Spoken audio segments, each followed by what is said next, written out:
Donald Trump പരിപൂർണമായിട്ട് ഇറാന് മുമ്പിൽ കീഴ്പ്പെടുകയാണ്. ഇപ്പം യു.എസിന്റെ തുറമുഖങ്ങൾ കേന്ദ്രീകരിച്ചുള്ള ബ്ലോക്കേഡിന് പോലും വലിയ വെല്ലുവിളികൾ നേരിടുന്നു എന്നാണ് നമുക്ക് ഇന്റർനാഷണൽ മാധ്യമങ്ങളിൽ നിന്ന് ലഭിക്കുന്ന വിവരം. അതിനപ്പുറം അമേരിക്കയുടെ 2 പ്രധാനപ്പെട്ടിട്ടുള്ള ഉദ്യോഗസ്ഥർ, സൈനികമായിട്ട് ജോലി ചെയ്തിരുന്ന ഒരു വലിയ ഉദ്യോഗസ്ഥരും അതോടൊപ്പം തന്നെ നേവിയുടെ സെക്രട്ടറിയും, ഇവർ രണ്ടുപേരുടെയും സ്ഥാനവും നഷ്ടമായിരിക്കുകയാണ്. അപ്പം സമ്പൂർണ്ണമായിട്ടും ഇറാന് മുമ്പിൽ അമേരിക്ക കീഴ്പ്പെടുകയാണോ? അമേരിക്കൻ നേവി സെക്രട്ടറിയായ ജോൺ ഫിലാനെ ഇന്നലെ പുറത്താക്കിയോ രാജിവെക്കുകയോ അദ്ദേഹം ചെയ്തു. എന്തായാലും പുറത്താക്കിയതാണെന്നാണ് പാശ്ചാത്യ മാധ്യമങ്ങൾ തന്നെ റിപ്പോർട്ട് ചെയ്യുന്നത്. ഈ മാസം ഏപ്രിലില് അമേരിക്കയുടെ സൈന്യത്തലവനായ ജനറൽ റാൻഡി ജോർജിനെയും പുറത്താക്കിയിരുന്നു.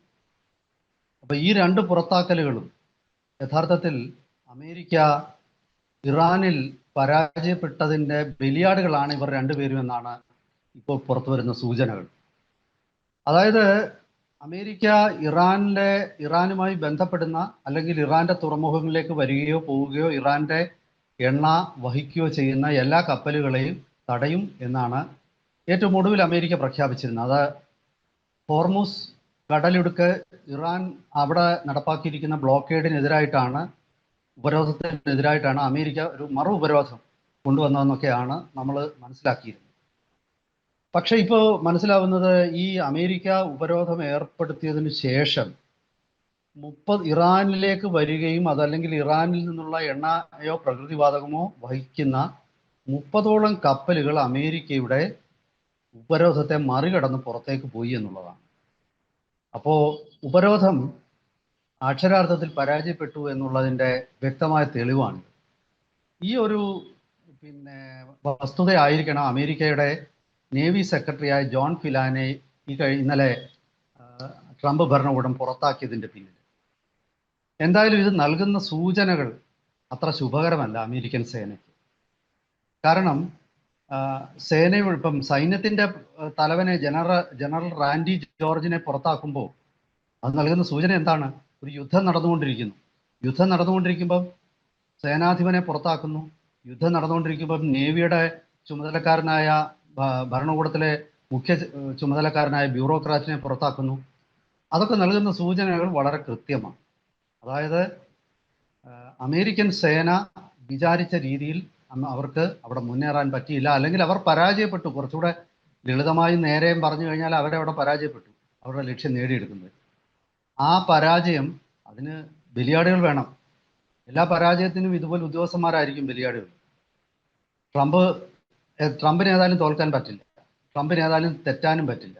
അപ്പോൾ പിന്നെ തെറ്റുപറ്റുന്നത് ഉദ്യോഗസ്ഥർക്കോ അല്ലെങ്കിൽ സൈന്യ തലവനോ ഒക്കെ ആയിരിക്കണം. അങ്ങനെയാണ് 2 തല തെറിച്ചത്. ഇനിയും ഒരുപാട് തലകൾ ഉരുളും. കാരണം അമേരിക്കയെ സംബന്ധിച്ചിടത്തോളം ഈ യുദ്ധത്തിൽ അക്ഷന്തവ്യമായ തെറ്റുകളാണ് അമേരിക്ക വരുത്തിയിരിക്കുന്നത്. അപ്പോൾ അതെല്ലാം തന്നെ ആരുടെയെങ്കിലും തലയിൽ വെച്ച് ട്രംപിന് സ്വന്തം തടി രക്ഷിക്കണം. മലയാളത്തിൽ പറഞ്ഞാൽ അശ്ലീലമാകും, ഇംഗ്ലീഷിൽ അതിന് പറയുന്നത് Trump has to save his ass എന്നാണ്. അപ്പം അത് ഞാൻ മലയാളത്തിലേക്ക് അതുപോലെ തർജ്ജമ ചെയ്യുന്നില്ല. തടി രക്ഷിക്കണം എന്നുള്ള ഒരു മാന്യമായ പ്രയോഗത്തിൽ നമുക്കത് വിവർത്തനം ചെയ്യാം. അപ്പോൾ ഇതാണ് അമേരിക്കയിലെ ഇപ്പോഴത്തെ ഒരു വസ്തുത. അതായത് നയപരമായ പാളിച്ചകൾ അമേരിക്കയ്ക്ക് വളരെ സംഭവിച്ചിരിക്കുന്നു എന്നുള്ളത് വളരെ വ്യക്തമാണ്. ഇറാനിൽ യുദ്ധത്തിന് പുറപ്പെടുന്നതിന് മുമ്പ് അമേരിക്ക വിചാരിച്ചിരുന്ന വേഗതയിൽ, അല്ലെങ്കിൽ അമേരിക്ക വിചാരിച്ച അത്ര എളുപ്പമല്ല അവിടെ കാര്യങ്ങൾ എന്നുള്ളത് ഓരോ ദിവസം കഴിയുന്തോറും വ്യക്തമാവുകയാണ്. അപ്പോൾ ആ ഒരു സാഹചര്യത്തിൽ അമേരിക്കയെ സംബന്ധിച്ചിടത്തോളം ബലിയാടുകളുടെ ഒരു കാലമാണ് ഇനി വരാനിരിക്കുന്ന ദിവസം. ആ ബലിയാടുകൾ ആരൊക്കെയാണ്? അതാണ് ഇനിയുള്ള ചോദ്യം. ഓരോ അമേരിക്കൻ സൈന്യ തലവനും ഇനി ഭയത്തോടെ ആയിരിക്കും ഇരിക്കുന്നത്. അപ്പോൾ അത് തന്നെ അവരുടെ ആത്മവിശ്വാസത്തെ കെടുത്തു. ശരിക്കും പറഞ്ഞാൽ ട്രംപ് ഭരണകൂടം കാണിച്ച ഒരു വലിയ വിവരക്കേടാണ് യുദ്ധത്തിനിടയിൽ സൈന്യ തലവനെ മാറ്റുകയും അതുപോലെ നേവിയുടെ ഏറ്റവും വലിയ ചുമതലക്കാരനായ ബ്യൂറോക്രാറ്റിനെ മാറ്റുകയും ഒക്കെ ചെയ്തത്. അത് അക്ഷന്തവ്യമായ തെറ്റ് യഥാർത്ഥത്തിൽ ട്രംപ് ഭരണകൂടത്തിന്റെ ഭാഗത്തു നിന്ന്, രാഷ്ട്രീയ നേതൃത്വമാണ് ഈ ഒരു തെറ്റായ തീരുമാനമെടുത്തതെന്നാണ് എനിക്ക് ഇതിൽ തോന്നുന്നത്. കാരണം അത് യുദ്ധത്തിൽ പങ്കെടുക്കുന്ന മുഴുവൻ സൈനികരുടെയും ആത്മവിശ്വാസത്തെ, ആത്മവീര്യത്തെ അത് തകർക്കും. ഇവിടെ അത് നൽകുന്ന സൂചനയും വളരെ വ്യക്തമാണ്. പാശ്ചാത്യ മാധ്യമങ്ങൾ ഇപ്പോൾ ഏതായാലും തൽക്കാലം സ്വന്തം രാജ്യത്തിന്റെ ഭരണകൂടത്തിനെതിരായിട്ടൊന്നും വാർത്തകൾ കൊടുക്കില്ലായിരിക്കാം. പക്ഷെ ഇതൊക്കെ അറിയുന്ന ലോകത്തിലെ മറ്റു ആൾക്കാരും ഉണ്ടല്ലോ, മറ്റു രാജ്യങ്ങളിലെ ജനതയും ഉണ്ടല്ലോ. അപ്പൊ അവിടെ നൽകുന്ന സൂചന എന്താണ്? വളരെ വ്യക്തമാണ്. ഇപ്പം ഓപ്പറേഷൻ സിന്ദൂർ നടക്കുമ്പോൾ ഇന്ത്യ സൈന്യ തലവനെ മാറ്റിയിരുന്നെങ്കിൽ എന്തൊരു പുകിലായിരുന്നേന്. ഇന്ത്യയുടെ ചെറിയ പിന്നെ യുദ്ധങ്ങളിൽ പോലും നമ്മൾ സൈന്യ തലവനെ മാറ്റിയിരുന്നെങ്കിൽ പാശ്ചാത്യ മാധ്യമങ്ങൾ അത് വലിയ ആഘോഷമായിട്ട് ലോകം മുഴുവൻ പിന്നെ ഉച്ചസ്ഥരം വിളിച്ച് പറഞ്ഞ് നമ്മളെ നാണം കെടുത്താൻ നോക്കി. പക്ഷെ ഇത് ഒരു ക്ലർക്കിന്റെ സ്ഥലമാറ്റം പോലെയുള്ള രീതിയിലാണ് അമേരിക്കൻ മാധ്യമങ്ങളൊക്കെ ഇത് പരിഗണിച്ചിരിക്കുന്നത്. യഥാർത്ഥത്തിൽ ഇത് അങ്ങനെയൊന്നുമല്ല. ഇപ്പൊ ചൈനയില് 2-3 ജനറൽമാരെന്ന് പറഞ്ഞാൽ ചൈനയുടെ ഈ സൈന്യ തലവനല്ല, അതിന് താഴെയുള്ള ജനറൽമാരെ മാറ്റിയപ്പോൾ, കഴിഞ്ഞ കമ്മ്യൂണിസ്റ്റ് പാർട്ടി ഓഫ് ചൈനയുടെ പ്ലീനറി സെഷനിൽ മാറ്റിയപ്പോൾ അതൊക്കെ പാശ്ചാത്യ മാധ്യമങ്ങൾ വലിയ ആഘോഷമായിട്ട് കൊണ്ടാടിയതാണ്. പക്ഷെ ഇവിടെ യുദ്ധം കൊടുമ്പിരിക്കൊണ്ടിരിക്കുകയാണ്.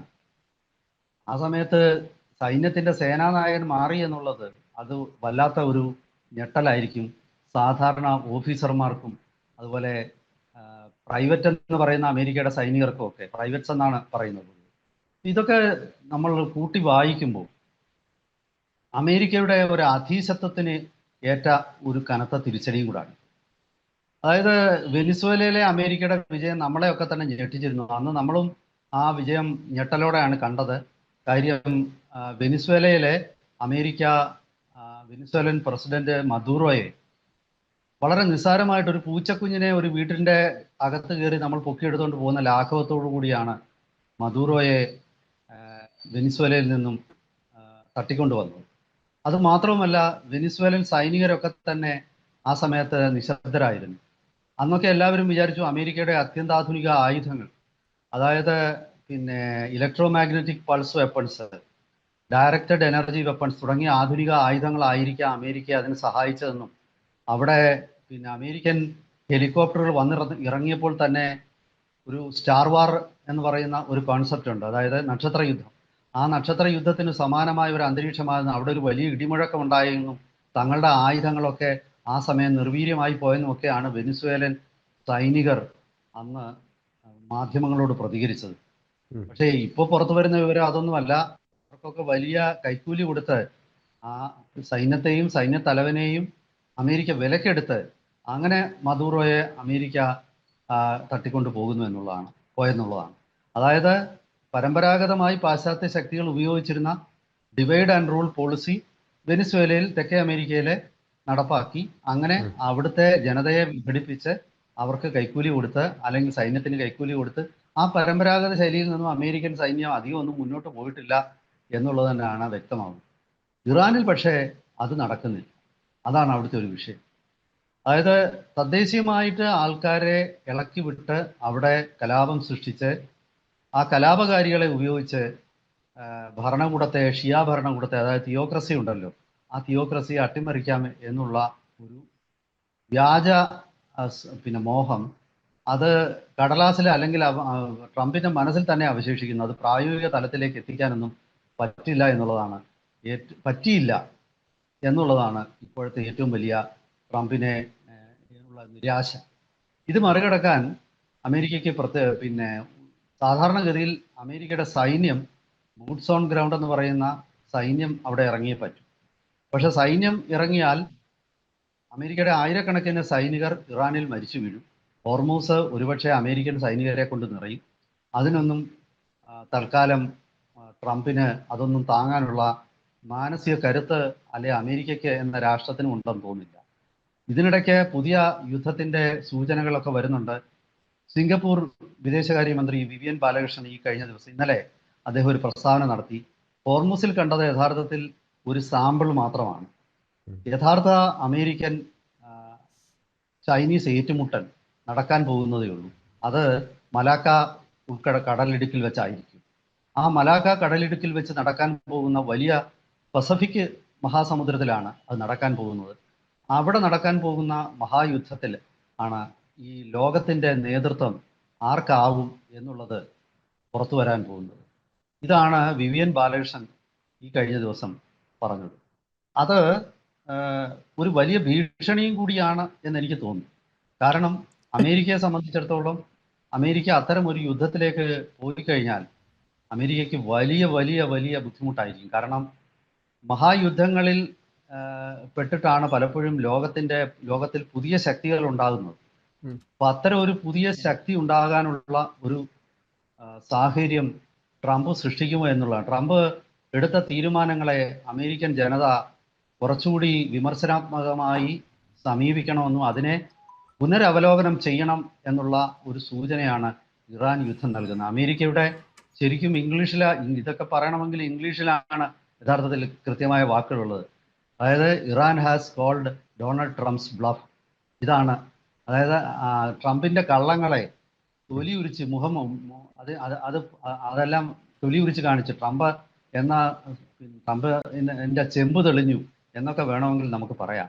ആ ഒരു സാഹചര്യമാണ് ഇപ്പോൾ ഇറാനിൽ വന്നിരിക്കുന്നത്. എന്തായാലും അമേരിക്കയ്ക്ക് ഈ സൈന്യത്തിന്റെ ആത്മവിശ്വാസം തിരികെ കൊണ്ടുവരാൻ ഒരു വിജയം അനിവാര്യമായിരിക്കുകയാണ്. ചെറുതെങ്കിലും ഇറാനിലെ ഒരു ചെറിയ വിജയമെങ്കിലും അമേരിക്കയ്ക്ക് നേടിയേ പറ്റൂ. ഒന്നുകിൽ ഖാർഗ് ദ്വീപ് പിടിച്ചെടുക്കുക, അല്ലെങ്കിൽ അതുപോലെ എന്തെങ്കിലും നിർണായകമായ ഒരു വിജയം കാണിക്കാനായിട്ട് ഇറാൻ മൊത്തം പിടിച്ചെടുക്കുന്നൊന്നും നടക്കില്ല. ചെറിയ എന്തെങ്കിലും ഒരു വിജയം നേടിയെടുത്തുകൊണ്ട് ഈ യുദ്ധത്തിൽ ഞങ്ങൾ വിജയിച്ചുകൊണ്ട് പിന്മാറുന്നു എന്നെങ്കിലും പറയാനുള്ള ഒരു അവസരം ട്രംപിനില്ലെങ്കിൽ അമേരിക്കൻ സൈന്യത്തെ സംബന്ധിച്ചിടത്തോളം അത് വരും ദിവസങ്ങളിൽ അവർക്ക് വിദേശത്ത് പോയി യുദ്ധം ചെയ്യാനുള്ള അവരുടെ ശേഷി അതോടുകൂടി ചോദ്യം ചെയ്യപ്പെടും. ഇതിൽ സംശയമൊന്നുമില്ല. കാരണം അമേരിക്ക അത്യാവശ്യം ആയുധബലമുള്ള ഒരു രാജ്യത്തോട് ഏറ്റുമുട്ടുന്നത് ഇതാദ്യമാണ്. മറ്റത് ഈ അഫ്ഗാനിസ്ഥാനിലും സിറിയയിലും അല്ലെ ലിബിയയിലും ഇറാഖിലും ഒക്കെ പോയിട്ട് സൈനിക ശേഷി ഇല്ലാത്തവരോട് കയറിയിട്ട് ഏറ്റുമുട്ടിയിട്ട് അവരെ മലർത്തി അടിച്ചിട്ട് സ്വർണ്ണ മെഡൽ നേടിക്കൊണ്ട് വരുന്ന ഒരു കാഴ്ചയായിരുന്നു ഇതുവരെ കണ്ടത്. പക്ഷെ ഇപ്പോൾ ആദ്യമായിട്ട് ആ കാഴ്ചയ്ക്ക് ഒരു മാറ്റം സംഭവിച്ചിരിക്കുന്നു. അമേരിക്ക നിന്ന് വിയർക്കുകയാണ്. മത്സരം ഇതുവരെ സമനിലയിൽ തന്നെയാണ്. ഇനി മത്സരം തുടർന്നാൽ അമേരിക്ക ഗോതയിൽ തലകറങ്ങി വീഴുമോ എന്നുള്ള ഒരു സംശയം. എന്തായാലും വരും ദിവസങ്ങളിൽ കൂടുതൽ അപ്ഡേറ്റ്സുമായിട്ട് ഈ വിഷയത്തിലെ അപ്ഡേറ്റ്സുമായിട്ട് നമുക്ക് പ്രേക്ഷകരെ വീണ്ടും സമീപിക്കാം. അതുവരെ എല്ലാവർക്കും ഒരിക്കൽ കൂടി നമസ്കാരം.